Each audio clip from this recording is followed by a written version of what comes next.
Hey guys and gals, I got another one for you today. Today I'm in my Wizard 113 GFT, platooned up with Gilby. He's in his Jaegeru, and we're on Ravaged Capital. Tier 10 tank destroyers, both pretty good brawlers. A lot of armor in the front, sides are weak. He can angle his tank a little bit more than I can, just because his sides are a little bit stronger than mine. But the title of this match is underrated, and to me the Chinese tank destroyer line is underrated. A lot of people don't like it because it came into the game with PC nerfs, so the alpha damage is only 750 compared to the rest of the tank destroyers in the game, which are at least 850. So just to kind of compare the two, for Gilby to mark his tank, he needs to average 3,055 damage, and I only have to average 2145 to get my first mark in the Chinese tank destroyer. And this information comes off wattclans.com under marks of excellence. You can kind of sort it out to see if you're searching for marks of excellence, and that's not something that I really like to enjoy to do. It's kind of what Cookie Baby says, Mountain Man, to the streamers that I watch a lot of, kind of call it a mini game. And Skill 4 LTU is a master at it, so if it's something that you want to do, I'd highly recommend Skill, his stream, to learn how to do that. He actually gets his damage standing up to 100%, which is really impressive. Alright, anyways, Ravaged Capital, to me, whoever wins the south wins this map or controls it.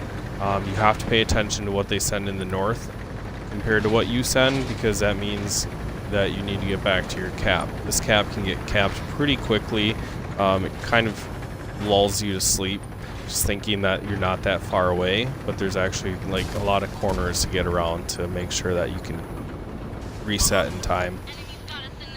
So this is a very nice spot to get early damage off of. This damaged wall gives you protection. If you have any sort of hull armor, you can use this location. Since Gilby's damage standing to get his mark is a lot higher than mine, I'm going to give him that location, and I'm just going to cover his side.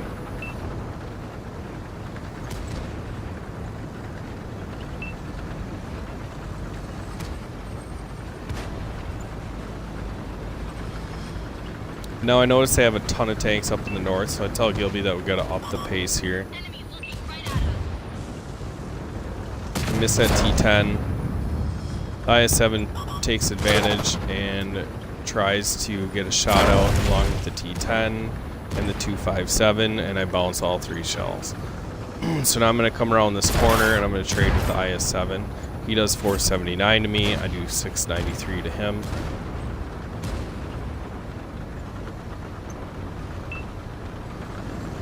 Gilby's gonna push up to get a shot into the IS-7. Ship Barn kills the 257. Gilby bounces a shot there. I think he hits his gun is what he said. And then I come back around the corner, I get a tracking shot. And you can see they're starting to pour onto our base. So in my head, I'm like, I gotta up the tempo, I gotta get back to base, I don't wanna get capped. Because to me, the win is the first thing. My mindset recently has just been, rather than worrying always about the win, just make sure I'm not the reason we lose. And that helps me cope with some of my toxicity. I'm very competitive, so I want to win. And before, when I'd lose games, I would go through and I would send a message to players on my team in like tier 10 tanks that didn't get over even 1,000 damage, and just message them like, really, or what were you doing? And not proud of it, definitely brought negativity to not only the game but myself, and I started to not enjoy myself as much on this. So rather than doing that, now whenever I play with somebody and they have a really nice game, I try to give them a shout out, and I try to ignore the lesser damage games just because there's a lot of variables that go into this. Alright, but enough about that. So I get back to our base. The Ram Panzer drove by with the 13105 to kill our bat chat Artie, and I wanted to hit the 13105 not only because he had more health, but now he's going to be a one-shot if he goes onto the base. I can kill him. And then when I pulled back up, I shot the Skoda. I didn't want to shoot the 13105 to kill him because I knew the Skoda had more points on cap. And then now I just tracked the motion. And then this Waffle comes around the corner to try to defend his motion and get a shot into his engine deck, light him on fire, and I don't know if he just got his ammo rack damaged or what happened there, but he didn't load before me, which I thought was strange, or maybe he didn't have his gun aimed, wasn't sure where to pen me, and I ended up shutting him down. Now I go back up for the motion, and that's risky because the motion can kill me with only 558 health. But he tries to shoot my cupola, and you can see the cupola shot there is a very difficult shot. Or he's just trying to shoot through my mantlet. And if you're shooting the side of the mantlet, you can go through this thing, but from the front, it's pretty difficult to get through the gun mantlet. As you can see, the motion just made his third attempt, and I bounced that, shut him down, and then around the corner comes an Emil 2, and this is where I panic.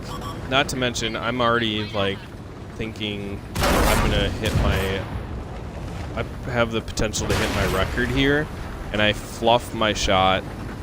What happened in this scenario was I was trying to time my shell, looking down my barrel, and I thought the shell was loaded, so I pulled my trigger. Nothing happened, but I didn't know that. I thought maybe I missed my shot, and then I realized that my shell wasn't loaded yet because I heard the shell come into the chamber. So rather than making sure my gun was still aimed at him properly, I just pulled the trigger, which ended up being his track, and I tracked him. So I do get the assist damage for him, but I don't get the kill. Now I got HE loaded because I check, see what's left, and they got a 105, a Waffle, and a Stritzvong. All of that is HE-able for me, so hopefully I can maximize my damage with this shell, and the 105 comes driving out with 110, and I know we're going to win this, so I'm not too worried. I just want to get the damage out. And you watch my ship barn makes a pretty selfish move there. You can't tell me that he wasn't trying to block my shot and try to pick up that damage himself. But fortunately enough for me, he was a little too late, and as I was aiming, I could see him coming in on my screen. So I give him a little competitive nudge there and let him know, you know, dude, I seen that. And then I snap up their 105, finish the game off with 18 pens, 4 kills, and just have a nice game. It's my first ace tanker. I think it took me 112 games to ace this thing. I've thrown down some monsters, but not any monsters like this. So I get a high caliber ace tanker. I get my second mark of excellence, sitting at 8511. Steel wall blocking 4,000 damage. Defender for getting the resets, and a sniper medal. Shot 16 rounds, penetrated 13, and direct hit 15 of them. So 8,300 damage, 349 assisted, blocked 3950. To me, this thing's a monster. I really enjoy it. Now, if you get over, it plays a lot like the E3 is what I would compare it to. Now, the gun traverse to me is better. So you can go around corners, and that just heightens the amount of armor that you have because you're angling your armor slightly. I don't know. That's really all I got for you guys. I'll stop babbling. Make sure you like, share, subscribe. Hope you enjoyed the video, and I'll see you in the next